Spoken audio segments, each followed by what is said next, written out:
യവനിക കരിയിലക്കാറ്റ് പോലെ ഈ കണ്ണികൂടി മുഖം തുടങ്ങിയിട്ടുള്ള 90s-ലും 80s-ലും ഒക്കെ ആയിട്ട് വന്നിട്ടുള്ള മികച്ച മലയാളം ഇൻവെസ്റ്റിഗേഷൻ ത്രില്ലർ സിനിമകളെ ഓർമ്മിപ്പിക്കുന്ന ആ ഒരു ഫ്ലേവർ ഉള്ള ഒരു സിനിമയാണ് അന്വേഷിപ്പിൻ കണ്ടെത്തും.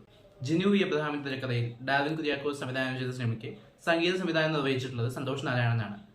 മൊത്തത്തിൽ സിനിമ ഒരു നല്ല എക്സ്പീരിയൻസ് ആണ് സമ്മാനിച്ചിട്ടുള്ളത്. ആദ്യ പകുതി ഒരു മർഡർ കേസും രണ്ടാം പകുതി എൻ്റയർലി ഡിഫറെന്റ് ആയിട്ടുള്ള മറ്റൊരു മർഡർ കേസും. 80കളുടെ അവസാനവും 90കളുടെ തുടക്കവുമായിട്ട് നടക്കുന്ന രണ്ട് കേസുകൾ. ഈ രണ്ട് കേസുകളും ടൊവിനോ തോമസിന്റെ കേന്ദ്ര കഥാപാത്രമായിട്ടുള്ള SI ആനന്ദ് അന്വേഷിക്കുന്നതിലൂടെയാണ് സിനിമ മുമ്പോട്ട് പോകുന്നത്. ആദ്യ പകുതിക്കും രണ്ടാം പകുതിക്കും വളരെ ഡിഫറെന്റ് ആയിട്ടുള്ള രണ്ട് ട്രീറ്റ്മെന്റ്സ് ആണ് കൊടുത്തിട്ടുള്ളത്. ആ ട്രീറ്റ്മെന്റ് തന്നെയാണ് ഈ സിനിമയെ മറ്റുള്ളവരിൽ നിന്ന് വ്യത്യസ്തമാക്കുന്നത്. പലയിടത്തും മറ്റ് പല സിനിമകളും ഓർമ്മിപ്പിക്കാവുന്ന ഒരു പാറ്റേൺ ഈ സിനിമയ്ക്ക് ഉണ്ടെങ്കിൽ കൂടി വളരെ ഫ്രഷ് ആയിട്ട് നിലനിർത്തുന്നത് ആ ഒരു 80-90കളിലെ ഒരു ഫ്ലേവർ തന്നെയാണ്. ബെൽ ബോട്ടം എന്നൊരു കന്നഡ ഇൻവെസ്റ്റിഗേഷൻ ത്രില്ലർ സിനിമയുണ്ട്. ഇതുപോലെ കുറച്ച് പണ്ടത്തെ കാലത്ത് നടക്കുന്ന ഒരു ഇൻവെസ്റ്റിഗേഷൻ സ്റ്റോറി. അതിന്റെയൊക്കെ ഒരു കിട പിടിക്കാവുന്ന അതുപോലെ ഒരു മികച്ച ഒരു എക്സ്പീരിയൻസ് നൽകിയിട്ടുള്ള സിനിമയാണ് അന്വേഷിപ്പിൻ കണ്ടെത്തും. എനിക്ക് വലിയ ഗംഭീര പ്രതീക്ഷകളൊന്നും ഇല്ലാതെ എന്നാൽ നല്ല ക്വാളിറ്റി ഉള്ള ഒരു സിനിമയാണ് ട്രെയിലർ കണ്ടപ്പോൾ പ്രതീക്ഷിച്ചത്. അതുകൊണ്ട് തന്നെ വളരെയധികം സാറ്റിസ്ഫാക്ഷൻ കിട്ടി. കാരണം മൊത്തത്തിൽ നോക്കുമ്പോൾ ഒരു നല്ലൊരു ഇൻവെസ്റ്റിഗേഷൻ റൈഡ് ആയിട്ടാണ് എനിക്ക് ഫീൽ ചെയ്തത്. ആദ്യത്തെ പകുതി വളരെ വേഗത്തിൽ പോവുകയും വളരെ എഫക്റ്റീവ് ആയിട്ടുള്ള രീതിയിൽ അവസാനിപ്പിക്കുകയും ചെയ്തപ്പോൾ രണ്ടാം പകുതി ആദ്യ പകുതിയോട് നോക്കുമ്പോൾ ഒരല്പം പതുക്കെയാണ് പോയിരുന്നത്. എന്നാൽ കുറച്ചുകൂടി ഡീറ്റെയിലായി കുറച്ചുകൂടി ഡീപ്പായി പോയി അവസാനമായപ്പോഴേക്കും ഒരു വളരെ ഇൻട്രസ്റ്റിംഗ് ആയിട്ടുള്ള ട്വിസ്റ്റോട് കൂടി സസ്പെൻസോട് കൂടി കംപ്ലീറ്റ് ചെയ്യാനാണ് ചെയ്തിട്ടുള്ളത്.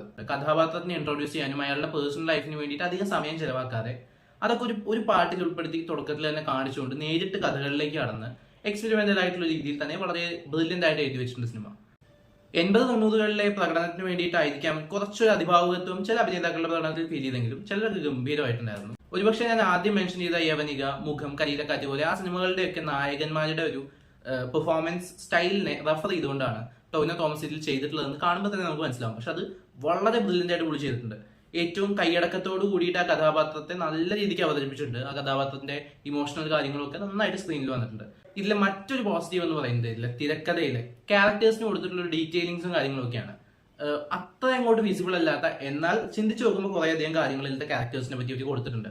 പ്രത്യേകിച്ച് എടുത്തു പറയാനാണെങ്കിൽ ഷമീത്തിലകന്റെ കഥാപാത്രം ക്ലൈമാക്സിനോട് അടുക്കുമ്പോഴുള്ള ഒരു പെർഫോമൻസിൽ അവിടെ ചെറിയൊരു അപാകത എന്താണ് അങ്ങനെ എന്നുള്ള കാര്യം നമുക്ക് തോന്നുമെങ്കിലും അയാളുടെ ക്യാരക്ടറിന് കൊടുത്തിട്ടുള്ള ഒരു എക്സ്പ്ലനേഷനിൽ തന്നെ അത് കൃത്യമായിട്ടുള്ള ഒരു പോയിന്റ് കണക്ട് ചെയ്യുന്നതുകൊണ്ട് എനിക്ക് അതും അതിലൂടെ കൺക്ലൂഡ് ചെയ്ത് പോകുന്നതായിട്ട് ഫീൽ ചെയ്തു. അത്തരത്തിലുള്ള കുറെ connections, direct and indirect connections ഉണ്ടായിരുന്നു. പടത്തിന്റെ സസ്പെൻസുകളിലേക്കും ട്വിസ്റ്റുകളിലേക്കും പ്രേക്ഷകരെത്താൻ സാധ്യതയുള്ള സമയങ്ങളിലൊക്കെ കൃത്യമായിട്ട് അവരെ ഡൈവേർട്ട് ചെയ്തുകൊണ്ട് ഒരു മൊത്തത്തിലൊരു പാക്ഡ് ഇൻവെസ്റ്റിഗേഷൻ തന്നെ ഈ സിനിമ സമ്മാനിക്കുന്നുണ്ട്. ഒരു രണ്ട് സിനിമയൊക്കെ കണ്ട എക്സ്പീരിയൻസ് പോലെയാണ് എനിക്ക് മൊത്തത്തിൽ ഫീൽ ചെയ്തത്. ടോട്ടൽ സാറ്റിസ്ഫാക്ഷൻ ആണ്. എന്തായാലും ഒരു ഗംഭീര സിനിമയായിട്ടാണ് എനിക്ക് അന്വേഷിപ്പിൻ കണ്ടെത്തും അനുഭവപ്പെട്ടത്. ഈ വർഷം കാണുന്ന മൂന്നാമത്തെ തിയേറ്റർ കാഴ്ചയും അത്യാവശ്യം നല്ലൊരു അനുഭവമായിരുന്നു. നമുക്ക് മറ്റൊരു വീഡിയോയിൽ വീണ്ടും കാണാം. ഈ സിനിമ നിങ്ങൾ കണ്ടുവെക്കുക. കണ്ടവരാണെങ്കിൽ സിനിമയെ പറ്റിയിട്ടുള്ള അഭിപ്രായങ്ങൾ കമന്റ് ബോക്സ് വഴി രേഖപ്പെടുത്തുമെന്ന് വിശ്വസിക്കുന്നു. നന്ദി, നമസ്കാരം.